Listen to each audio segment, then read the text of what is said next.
डोसा की कहानी मेरे लिए बहुत इंटरेस्टिंग है बिकॉज डोसा की ये कहानी कल्चर्स को जोड़ती है, कंट्रीज को जोड़ती है और समय को जोड़ती है।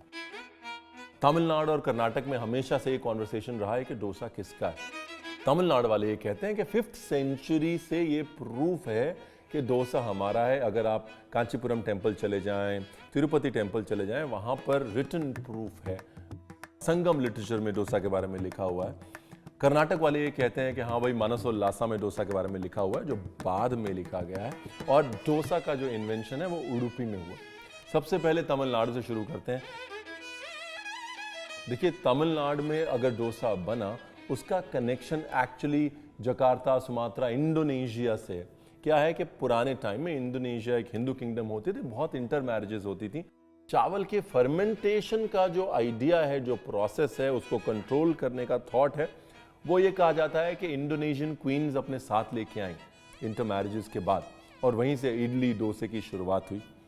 थॉट बड़ा इंटरेस्टिंग है, कहानी सच हो या झूठ। उसके बाद तमिलनाडु में कहते हैं कि डोसा बना, लेकिन वो सॉफ्ट एंड फ्लफी डोसा था जो कि फर्मेंटेशन को आगे बढ़ाता था। उडुपी वाले ये कहते हैं कि डोसा जो है उसकी ओरिजिन मठ से हुई, जहां पर एक मंक थे, एक जो साधु थे, यंग साधु थे, उन्होंने चावल को फर्मेंट किया वो ड्रिंक पीने के लिए, लेकिन बाद में उनको गिल्टी फील हुआ तो उन्होंने उसी चावल को पीस दिया और उसका नाम रखा दोशा, दोष से डोसा। और इस तरह उडुपी में डोसा की इन्वेंशन हुई। लेकिन ये चीज पक्की है कि उडुपी ने डोसा को मार्केटेबल किया, उसके साथ चटनियां डाली, डोसा को क्रिस्पी किया। आज भी अगर आप उडुपी मठ जाएंगे, वहां पे एक तो खाना जरूर खाइएगा साथ बैठ के। There is a certain vibe to Udupi that you get in the mutt. भक्ति भाव के साथ खाने का जो स्वभाव है ना, वो उडुपी मठ में ही मिलता है। उसके बाद आजू बाजू जरूर घूमिएगा, बिकॉज उडुपी डोसा अपने आप में एक क्लासिक है। लेकिन कर्नाटक का एक और शहर जो डोसे की इस कहानी को कंप्लीट करता है वो है मैसूर। मैसूर में कहा जाता है कि पहला स्टफ्ड डोसा, मसाला डोसा इन्वेंट हुआ। माइलरी मैसूर डोसा करके एक रेस्टोरेंट है जहां पर यह क्लेम किया जाता है कि पहला स्टफ्ड डोसा बना। सागो स्टफिंग को कहते हैं।